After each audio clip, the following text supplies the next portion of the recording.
On. Okay, so welcome everyone. Before we get stuck in, just to let you know, this will be super interactive, so please do ask questions as you go, but then there'll be plenty of time for Q&A at the end as well. You'll get access to recording and all the slides, so feel free to take notes, but in terms of the content that you will have access to that afterwards. There are slides. There's not much on them, to be fair. It's more to keep me on track than anything else. But please do, as I said, there's plenty of time for Q&A, but if there's anything in particular that you just don't quite get or want me to explain in more detail, wave a hand, shout, but I'll be asking for plenty of participation anyway. So, on with the show. Right, referrals. The oldest form of marketing out there, right? Before pay-per-click, before email marketing, if you wanted to promote your business, your wares, you had one thing to rely on, and that was word of mouth.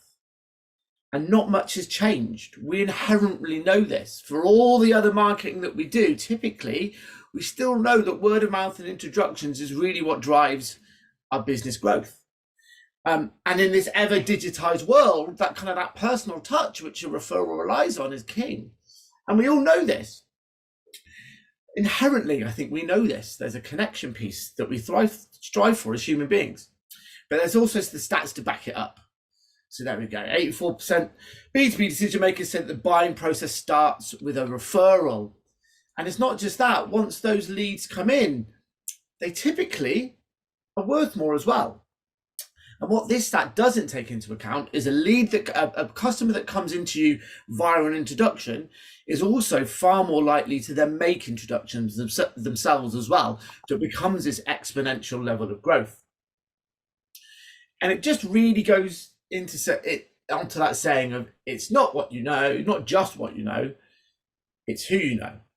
So quick show of hands, who gets referrals at the moment? Okay, yep, so most people getting referrals. Okay, who's asking for them? Okay, a couple of shaky hands, a couple of people straight up. Brilliant. How many of you would said you've got an actual proper process behind this stuff? Okay, no one. Right. Okay, and the stats bear that out because only in the same survey, only 30% of the people surveyed said that they had one. Now, here's the rub of the green though. When you do get this stuff right, it delivers huge growth. And what it's about taking referrals from this maybe ad hoc thing that we leave to chance and put some proper structure behind it. And you'll see the word formal there. Formal doesn't necessarily mean very rigid plans and everything else. It just means, in my world, it's about just being more intentional about this and having some processes behind the scenes that mean you're asking on a consistent basis, but that it still feels really natural to your customers and your clients and your network. Formal doesn't need to mean stuffy. It just needs to mean that you've process driven it behind the scenes. And that's what we're going to look to cover today. Quick show of hands though, how many of you have got teams, by the way, just so I get a flavour of the room? And how many of you is it more lead? Okay, so we've got 1, 2 there, okay. And so for most of you, this is more about you driving personal referrals. Okay. What I would say is everything that you see here as well, you can apply to your teams to create cultures of referrals. So that if you're a business owner and those leads coming in are largely reliant on you being the one that drives referrals, there are things that you can do so that your team feel empowered, and therefore you get brand-led referrals coming in rather than founder-led, which can feel, for the people that I work with, tell me that leaves them feeling much more, a little less anxious about referrals as an ongoing strategy when they know it's not just reliant on them. Okay, so for those of you that I've not met before, very quick bit of history on me. So I ran up in the top left, you'll see Business Scene. That was a membership organization that I ran. We grew that to almost 2,000 members entirely through referrals and strategic partnerships. Just very quickly on that note, I class strategic partnerships are where you partner with another business that has the same shared end goal as you, and so they can refer you your ideal client on a consistent basis. Okay, and you maybe don't know those people before. That's a whole nother presentation that I do. And what we're going to look at today is what I class as more casual referrals, which is your customers, your clients, your network, your friends, your family, anyone and everyone. And there's they're obviously very closely related, but there's an art to both. So grew my own organization largely through that. I then ran a benefit business where we were responsible for providing leads to some of the big brands you see there. And now at Collaboration Junkie, I help business owners just like you make the most of word of mouth, either through referrals or strategic referral partnerships. So I've had some successes, but I've kind of learned and made a lot of mistakes along the way, and that's what I want to give you the benefit of. So number one thing that I'm going to say today, none of this is rocket science. Okay, hopefully I'm going to spark a couple of light bulb moments for you today, but a lot of it could be things that you already know you're just maybe not doing. So none of this is rocket science. I hope that you'll all be able to go away and kind of tactically implement some of this stuff pretty much immediately. Okay, so this is where we get interactive.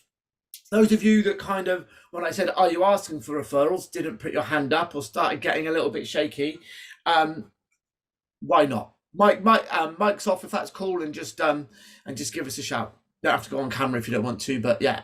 Those of you that aren't asking, why aren't you asking? Come on, don't be shy. You're all a friendly bunch. Thank you, Rachel. It's just a bit icky, isn't it? It's just asking the customer for something. Yeah, it just feels a bit uncomfortable. Yeah, don't want to be a burden.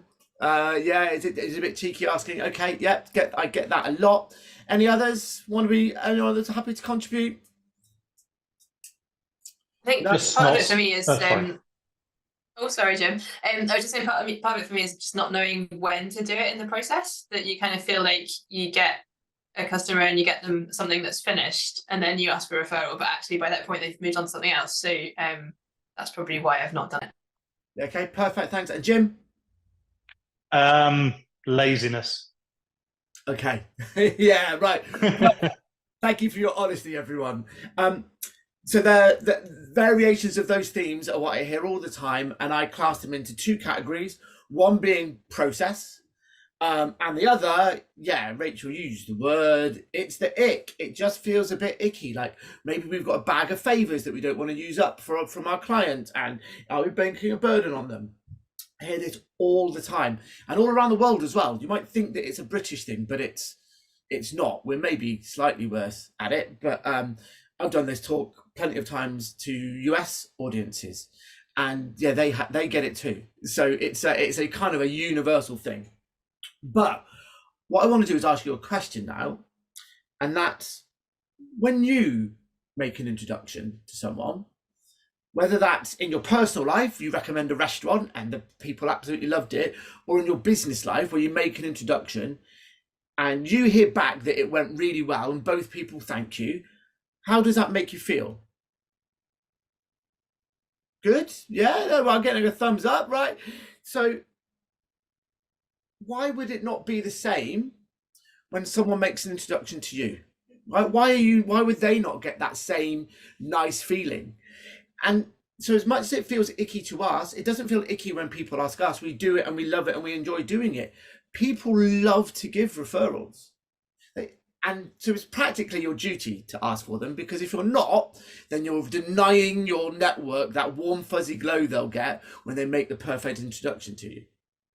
What you have got to do is make it easy for them to do so, because we're all busy people.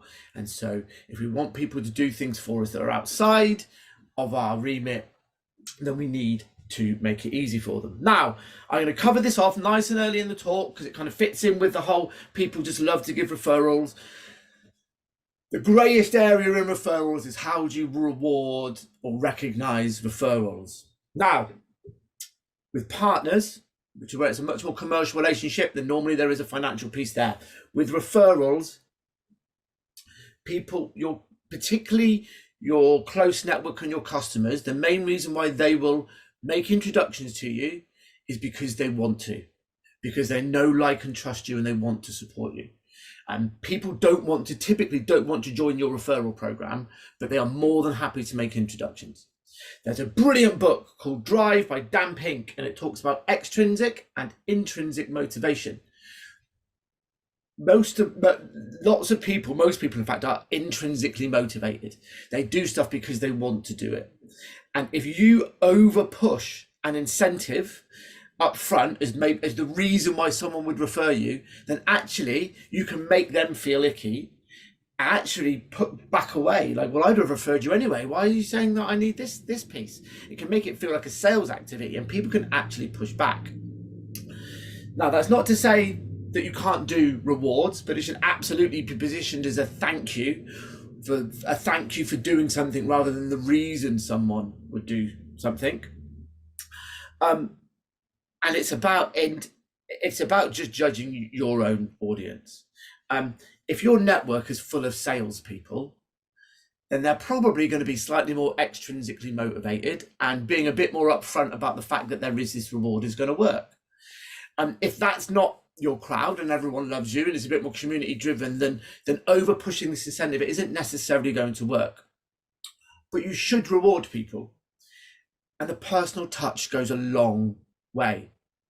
And think about yourselves personally. Would you rather get a surprise bunch of flowers or box of beer or whatever it may be through the post after a referral, or would you rather be incentivized with £100 Amazon beforehand, right? The personal touch goes a long way. I always say with referrals, the idea of a reward is to raise an unexpected smile.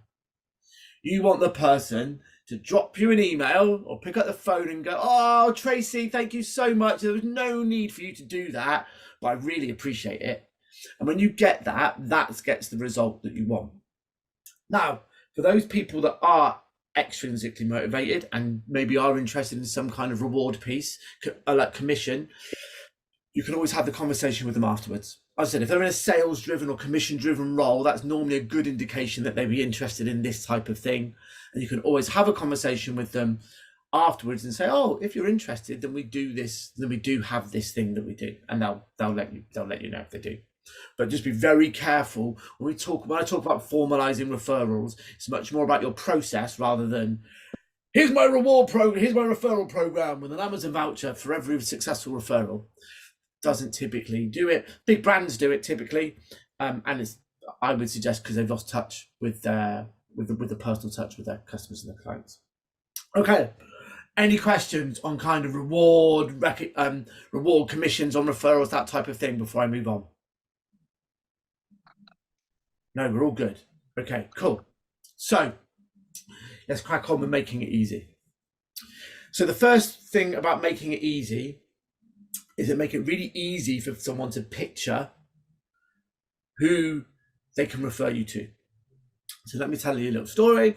When I was running my membership organization business scene, I was running 3 events a week up and down the UK, seeing maybe 200 small business owners, which means when someone came to me and I was hosting an event and said, I'd like an introduction, I'd say, who would you like to be introduced to? Oh, I can do work with any small business owner. No one sprang to mind, just a sea of people, because I knew so many that when someone was that vague, just no one sprang to mind. So the more specific they were, the easier it was. Whether they were I'm looking to speak to accountants, and I'd think, right, if I was running an event and there were 60 people there, I'd think, well, there's 3 accountants. Oh, and they're of this size, or they're targeting this market. Much easier for me to go, all right, yeah, I know that person in that room. There's a real FOMO thing here of, we think if I'm too specific, then maybe I'm shutting my opportunity down. But I would argue, if you ask 10 people for a referral and you're vague, then 9 will say they can do it. 3 might actually make it, and you'd be lucky if you get 1 that's even of those 3 referrals that's your ideal client. If you're more specific and you ask 10 people, maybe only 4 say that they know someone, but all 4 will do it, and 2 or 3 will be ideal. So while the kind of those initial hit rates maybe aren't so high, your end result will benefit massively from being more specific. And there's 2 ways we can do this. The first one is, as I just said, being specific about a type of business. And being even more specific is a named introduction. If you know someone know someone, if you know what I mean. You can find all that out from LinkedIn. Actually asking for specifically, can I be introduced to Bob? Dave, can you introduce me to that great guy, Bob Spence? Yeah, of course I can, Cara. No problem whatsoever. That's the easiest thing you can do. The other way about being specific is what I call triggers and moments in time. Now, what these are is have a little think about the moment in time in your business when your product or service is the easiest to be sold, right? It could be a stage of business, right? They've just employed their first member of the team, or they're moving offices, or they've hit a certain turnover mark, or they've just had a rebrand, or they've built a new website, or it could be something more emotional in personal life. So all these things, there will be a moment in a individual or a business's kind of journey where your product or service is easiest to be sold. Right now, have you all got one of those in mind? Yeah. Anyone want to share, please, just for this next bit about triggers, about where you think one of those moments in time is for your business? I'm happy to go. So I am a data visualization consultant, so I help people make good graphs. So the time to do that is when they've got all their data ready and they're looking to show it to people, whether that's send off the publications for review or do presentations and stuff. So it's that moment of they've got the data and they need to start packaging up. Is that the kind of answer you're looking for? Yeah, absolutely. Perfect. Right. So what triggers are is when your ideal client is at that stage of their journey, or at that stage of their data gathering, when they're out and about in client meetings or networking meetings, or just around their peers, the people that, and the person that you've asked for an introduction to, the trigger is what they're actually saying. Because what they're not saying is they're not walking around saying whatever's on your website, Cara, going, I'm looking for a data visualization expert who will bring my numbers to life, or etc., etc. They're saying, oh, we've just done a load of this. We've just done this big data gathering exercise, and now, yeah, I've got a big bit of work trying to kind of piece it together into something that's more visually appealing or tells a certain story. And so what the triggers are is when your ideal client is in that moment in time, what are they physically saying, right? Typically, it's what they're moaning about, because we like to have a moan, don't we? So normally someone is moaning about something that they've got to do. And they are like little stories. We've all heard about the power of storytelling and marketing. These are little stories that you can just plant in your clients and your customers' heads, so that when they hear someone talking about these things, they go, oh, I know, I should introduce you to Cara. She's amazing at this. She does X, Y, Z, right? It could also be things like, it could be complaining about this is a big one for accountants, for example, or people in marketing. They could be moaning about their existing supplier, right? And we might think that it's really obvious that if one of our customers who loved us heard someone moaning about someone else that did what we did, that they would automatically introduce us. But it's just not true. We're all so busy people that unless you kind of point it out that you are actively looking for introductions, it won't happen. So it may seem obvious, but it's not common sense, it's experience. And so getting that stuff out of your head and giving it to the people that would happily introduce you, it just means you've got this little band of people that are out there, and when they hear these things, they go, they're active and they're ready and they're willing to introduce you. Okay, so that all makes sense. Any questions on moments in time or triggers? I'm getting nods. Brilliant. Okay, so next piece is, if my clicker's going to work, when to ask. Okay, I need some more coffee. So quick show of hands. So Cara, you already mentioned earlier that kind of your things around when to ask, that traditionally you do it at the end of a project. Anyone else on when they would potentially normally ask for a referral? I would ask. So we run a training centre, so we're running courses. So I would guess the best time is after we've delivered a good course. Okay, perfect. Yeah, yeah. No one, anyone else? Yes, go on, Kim. Mine's normally a few months later when they may be beginning to see the effects of the work, that the inner work that we've done. So they may not notice straight away. It could be weeks or months before they do. So I normally have a follow-up call in about 3 months' time. Perfect. So there's like a lag effect to the work that you do as a coach, right? It's similar for people that do SEO, right? They do their work, but then it's typically longer before people start to really see the results. They're all great answers, and there isn't one right answer for any business. But the best time to ask for referral, what's going on with my clicker today, is what I call is when your customer is most delighted. Right, when you see it in their eyes that you delivered more than they've expected. So I'm going to have to give up on using my clicker, I think, and that's going to get distracting. So I'm going to give you a little example on mine.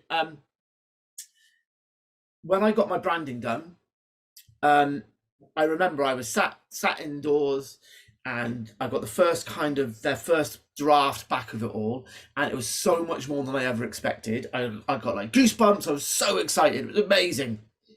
A month later, when I actually got sent all the stuff, because I'd approved, said yes, love what you're doing, and they sent me all the stuff.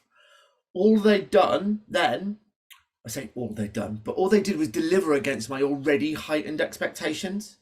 So I'd encourage you to think along your customer journey and think about where you get these wow moments. And it won't be right for every customer, right? But they're different. I'm sure different customers get different wow moments at different points.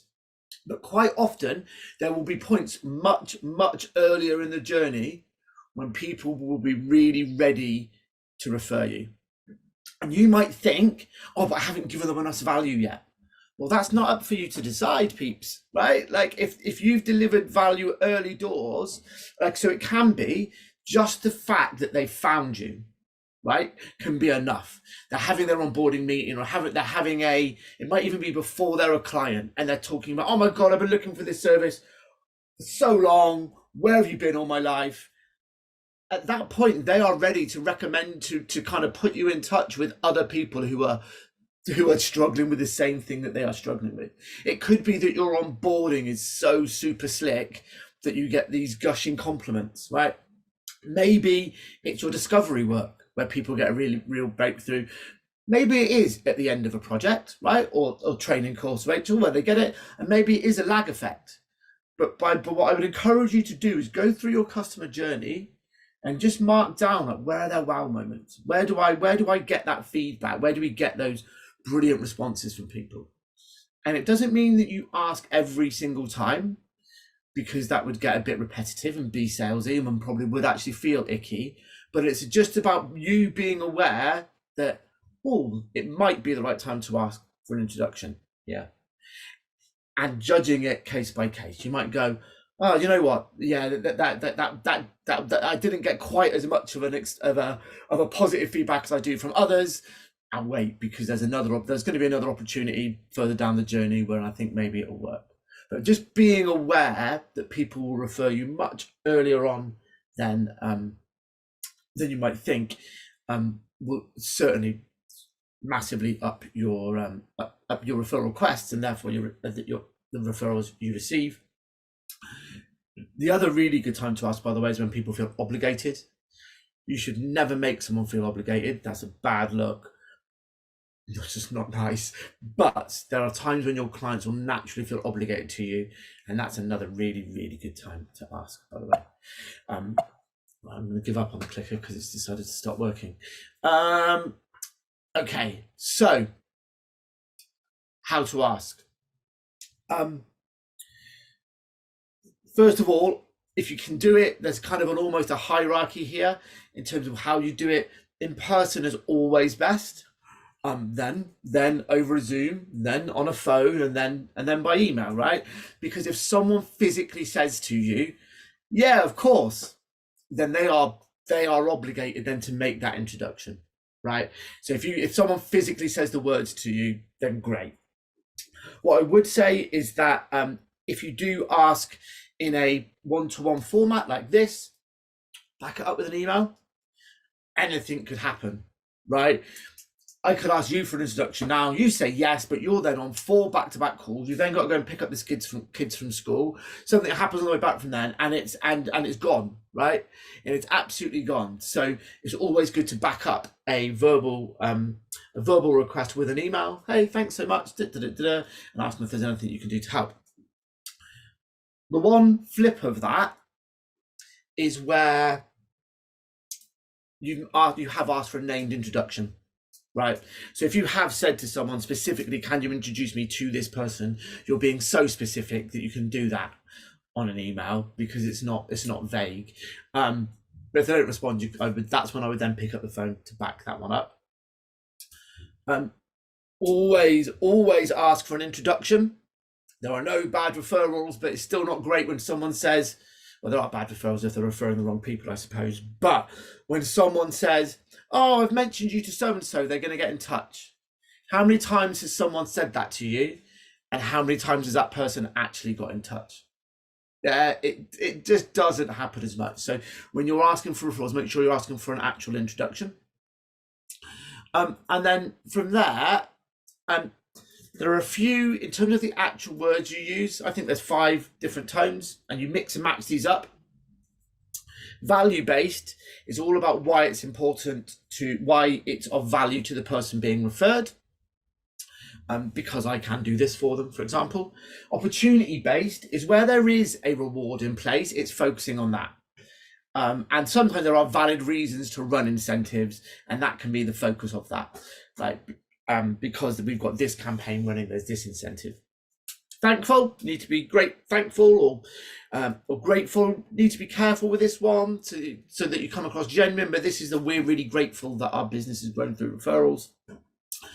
I'd really appreciate it if honest, is really pretty straight up about it. Looking to grow a business, actively looking to grow at the moment in this sector, would really appreciate your support if you know anyone, XYZ. And campaign-led is where there is a specific reason for asking right now, and this can be a really powerful one to do. And this could be anything from if you work, maybe there's a bit of legislation that's changing and that impacts a certain set of clients, and you can support them, so you're looking for introduction to certain sorts of people. Maybe there's something topical that's come up in the news that means certain types of businesses are looking for a certain type of service that you can provide. Maybe it's a time of the year, and it's to do with budgets or some kind of financial returns.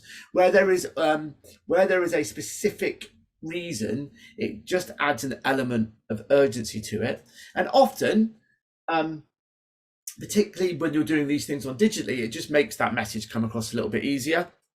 I have clients who use me as their excuse. They say, oh, we've been doing some referral work. We've actually been doing some referral work with this guy, and if we don't make our request, I know he's going to be on to us, right? And so by all means, use me from this workshop as your excuse for reaching out to people. The number one rule, though, with all of this, in terms of how you ask, is it has to feel natural to you. There's so many people that kind of almost take a deep breath first before they ask for a referral. And it's like, no, I'm going to ask you for a referral. And that's when it does feel icky. It should feel like asking for a favor from a friend. So I say things like, oh, you know what, if you could do me a favor, if when you're out and about, you hear people saying, and then I put one of those triggers in, I'd really appreciate an introduction. Or, someone's giving you a lovely bit of feedback or whatever, and they say you owe you one, and you say, well, you know what, actually, if you come across marketing agencies and you hear them talking about these types of things, I'd love an introduction. And so it should just flow in natural conversation. And if you time it right, because it happens at one of these moments where your customers are really happy with you, then it should just work. By the way, going back to those wow moments, don't spoil the mood. Like if it's a really big wow moment, if you then asking for a referral is going to feel like really pushy, don't. Just wait and then pick up the phone to them tomorrow and go, you know what? I am so glad that you got value from us. Can I ask a favour? We want to work with more wonderful people like you. So do you know anyone like X, Y, or Z? I'd really appreciate an introduction. And it should just feel like that. Because you are just asking for a favor, and you're asking for a favor from someone who's more than happy to do it for you if you make it easy for them. People often get hooked up on this little bit around what word should I use, and it's whatever words are right for you. And different people do it in different ways. I'm normally very relaxed about mine. Other people might be slightly more formal. There are some clients I'm super cheeky with. I appreciate I can get away with it. I talk on referrals, therefore people kind of expect it from me. But whatever happens, it's just got to feel natural. If it doesn't feel natural to you, you won't do it. So so give it a try. Okay. Last couple of pieces before some Q&A. If we want to get repeat referrals, communication is key. Have you ever made an introduction and then the person kind of just you never know what happens with it? Yeah, you're left wondering what happened to that introduction you made because you never got told. Yeah, it's not brilliant. Every time someone makes an introduction to you, they are not just giving you a lead, they are giving you a little bit of their reputation for you to look after. And our reputation is kind of the thing that is most important to us. And so we need to treat that other person's reputation with the trust and the respect that it deserves. And that means keeping them in the loop with what's happening. Say thanks to them at the point that they make the introduction. Update them at key milestones. Like, it doesn't have to be war and peace, but just let them know what's going on. If there's nothing to happen for a while, let them know that that's where it is. And then most importantly, saying thank you, no matter what, when it comes to a conclusion. Most people will say thank you if it turns into business. Not everyone will do it if it doesn't. And the thing is, that's wrong, because we should still let the other person know. They still made the introduction. They're still wondering what's going on with it. So we need to let them know. And by letting them know, by saying thanks again, means you've got more chance of getting another referral from them. By educating them on why it wasn't successful subtly, you get a higher chance of getting the right referral from them next time. Maybe they didn't have the budget, maybe they were too small an organization, too large an organization, whatever it may be. But by saying, thanks for the introduction, Bori, a really nice chat, brilliant chat with Carl. Turns out that actually, not quite right, because it's the wrong time of year for them. They don't have the budget, whatever it may be. But thanks again. Any more introductions, fire them my way. Yeah. Or maybe they're B2C, or they're in the wrong sector. And so you're just subtly educating people on how things can be better next time round. Okay. And then the final secret tip is be a giver. So the more you give, the more you receive, the law of reciprocity. And the referrals introductions don't always have to be to potential clients. You can just introduce good people to each other. You can recommend things like great books or an event that you think someone might find useful. All those little things, which are just good customer service and good network building things to do. And some of us find it easier to do than others. But when you have that thought, oh, I know who would like this, do it, reach out. And do it openly as well. There's no harm in being open about the introductions you're making, because then people see that and you get seen as a bit more of a connector of people. And the law of reciprocity, you have to be careful how much you do, but the law of reciprocity really does work. I get heaps of referrals, but they're not always from people I make referrals to.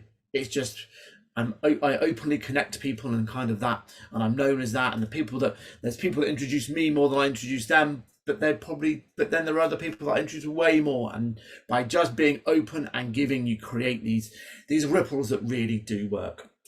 So, in summary, remember that people love to give referrals, so you don't need to feel icky about it. Look through your customer journey and think about where those various wow moments are, and try and plot them out. Try and put some reminders in your CRM or whatever you use, that do whatever you can to just remind yourself that there might be a referral opportunity coming up here. Be specific about what you ask for, either in terms of a type of business or an actual named person, or these more story-based kind of triggers that you can get people listening out for.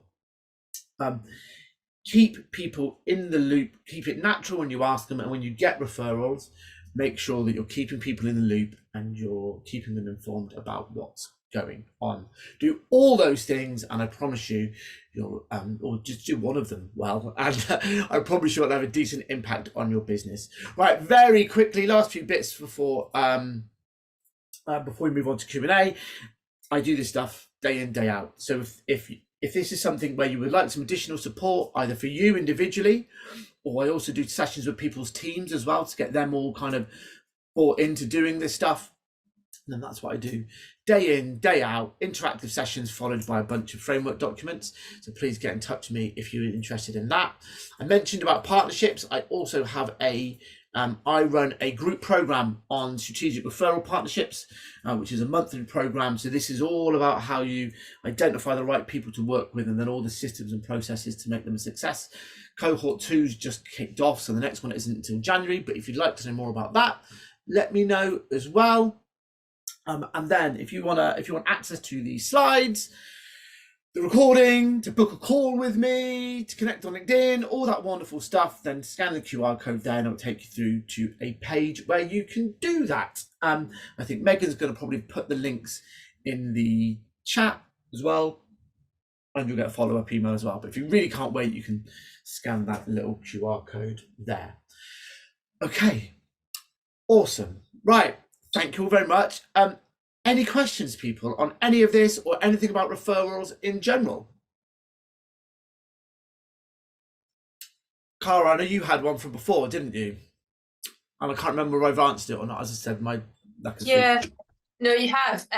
Because I'm gearing up to give a couple of conference talks, and so I'm going to insert the line of the people that come to my talks are the people who are interested in making their visualizations better, but there's a whole load of other people around them who don't care enough about it. And so it's a good way to think, next time you see somebody struggling to pick the right colors, point them to this talk or put them in touch with me, and that kind of stuff. So it's been really helpful thinking about, there are some good wow moments in the presentations where I turn stuff from something ugly into something really good. And so that's the point of thinking, right, next time you see somebody who needs to do this, send them my way. Am I getting this right?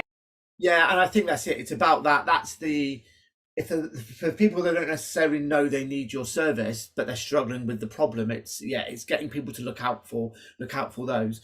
And then something you mentioned there around pointing them to the talk, a really nice thing as well can be to let the people who are making introductions for you, let them know what I call it the gentle first step is.